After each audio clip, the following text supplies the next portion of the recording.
Le 30 juillet 1930, des milliers de fans regardaient la toute première finale de la Coupe du Monde de la FIFA à Montevideo, en Uruguay. 13 nations ont participé au championnat. Finalement, les autres ont battu leurs voisins, l'Argentine, sur un score de 4-2. Ce jour-là, l'équipe uruguayenne a remporté le trophée star de la FIFA pour la première fois de l'histoire. Ce trophée, initialement nommé Victoire, était une sculpture en argent massif plaqué d'or de la déesse grecque de la victoire, Niké, haute de 35 cm et qui arborait la coupe au-dessus de sa tête. Le trophée a voyagé jusqu'à Montevideo pour la première Coupe du Monde à bord d'un appareil italien. Plusieurs années plus tard, la coupe fut renommée en l'honneur de Jules Rimet.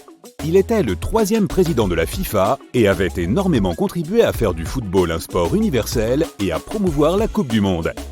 Ce prix tant convoité a connu de nombreuses péripéties.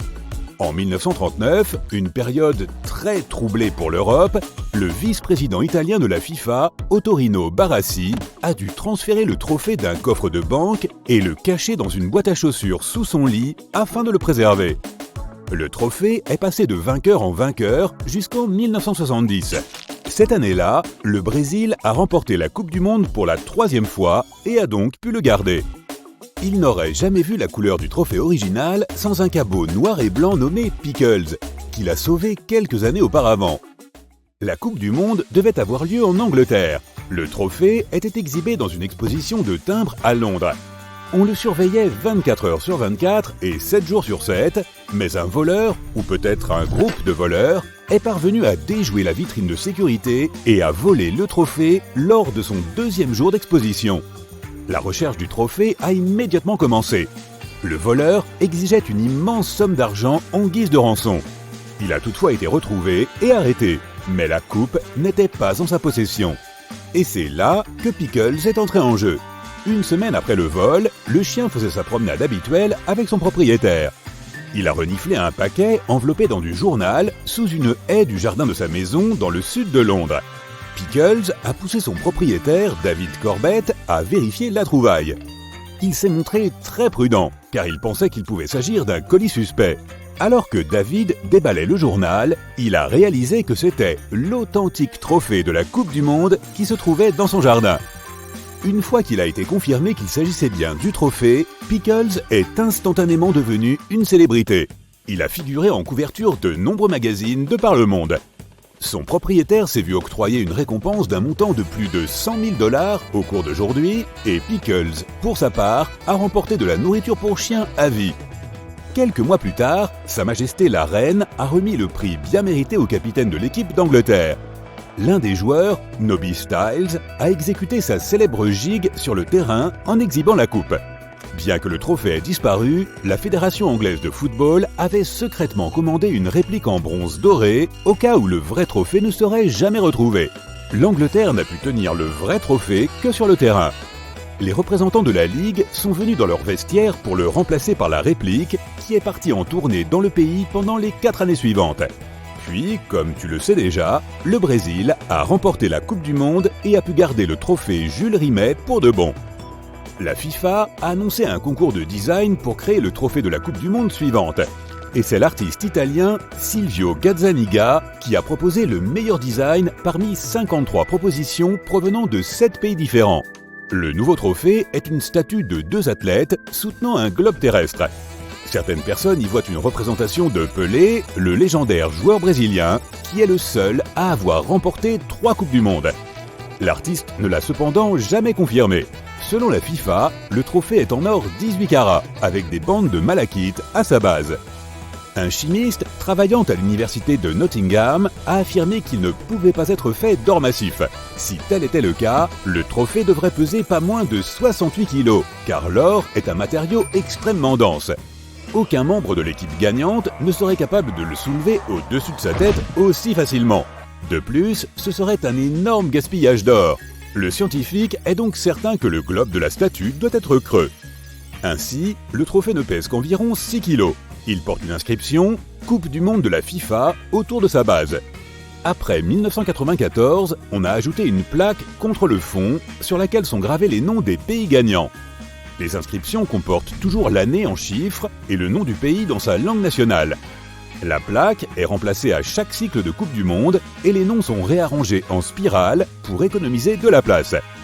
Mais il est fort probable qu'il n'y ait de la place que pour quelques noms de pays supplémentaires sur la base. Donc la FIFA devra trouver une nouvelle idée ou un trophée de remplacement d'ici 2038. Le trophée ne voyage plus d'équipe gagnante en équipe gagnante. Désormais, les champions ne reçoivent qu'une réplique en bronze plaquée d'or qu'ils peuvent conserver. La coupe originale demeure au FIFA Museum à Zurich, en Suisse.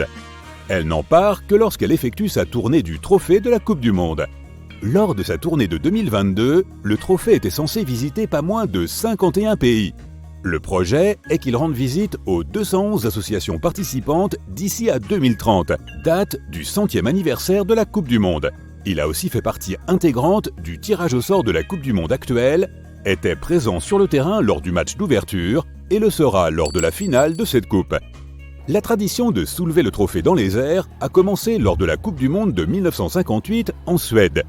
Un photographe a demandé au capitaine de l'équipe brésilienne de le faire pour avoir une meilleure vue. Depuis, chaque capitaine d'équipe championne se prête au jeu. L'équipe gagnante ne ramène pas seulement le trophée convoité, mais aussi une belle prime en espèces d'environ 40 millions d'euros. Les finalistes, les semi-finalistes et même les vainqueurs des phases de groupe reçoivent également une belle rémunération à 6 chiffres. Jusqu'à présent, le Brésil, l'Allemagne, l'Italie, l'Argentine, la France, l'Uruguay, l'Angleterre et l'Espagne ont remporté la coupe. De plus, il existe au moins 2 coupes originales. Il doit donc y avoir environ 10 trophées et répliques officielles dans le monde, non ? Eh bien, la FIFA elle-même ne peut pas te le révéler, en raison d'une véritable histoire policière qui s'est produite en 1983 au Brésil. À l'époque, la Confédération brésilienne de football exposait la coupe Jules Rimet originale dans ses bureaux. Comme tu le sais, c'est désormais le trophée permanent du Brésil pour avoir remporté le plus de victoires. Un soir de décembre, un groupe de voleurs a réussi à déjouer la sécurité du bâtiment, à forcer le cadre en bois de la vitrine en verre blindé et à s'emparer du trophée. Il y avait aussi une réplique dans le bureau, mais les voleurs ne s'y sont pas intéressés, puisqu'ils étaient venus uniquement pour le vrai trophée. Par la suite, la recherche de la coupe a commencé. La Banque d'État de Rio de Janeiro a offert une forte récompense pour le retour du trophée sain et sauf. Le président de la Confédération brésilienne de football s'est adressé à la nation en disant que la valeur spirituelle de la coupe était bien plus grande que sa valeur matérielle. L'appel n'a toutefois pas fonctionné, et personne n'a vu le trophée depuis. La version la plus répandue est que quelqu'un l'a fondu en lingots d'or dans l'une des nombreuses fonderies brésiliennes, ou peut-être est-il caché dans la cave d'un collectionneur ou dans une boîte à chaussures sous son lit. Ou peut-être, juste peut-être, qu'il n'a jamais quitté l'Angleterre après que Pickles l'ait trouvé. L'association de football a ensuite confié le trophée à un bijoutier nommé George Bird. C'est lui qui a fabriqué la réplique en bronze doré de cette récompense. L'équipe anglaise a brandi cette réplique devant le public. 4 ans plus tard, il était temps que le trophée original retourne à la FIFA. Mais il est possible qu'ils aient reçu une copie à la place et que l'original soit resté sous le lit de M. Bird. Quelques années après son décès, sa famille a mis aux enchères ce qu'elle pensait être une réplique du trophée. La FIFA l'a racheté pour environ 380 000 $. Ils l'ont ensuite apporté chez un joaillier pour découvrir qu'il s'agissait d'une réplique estimée à 2 250 $. Voilà qui a dû être une grande déception.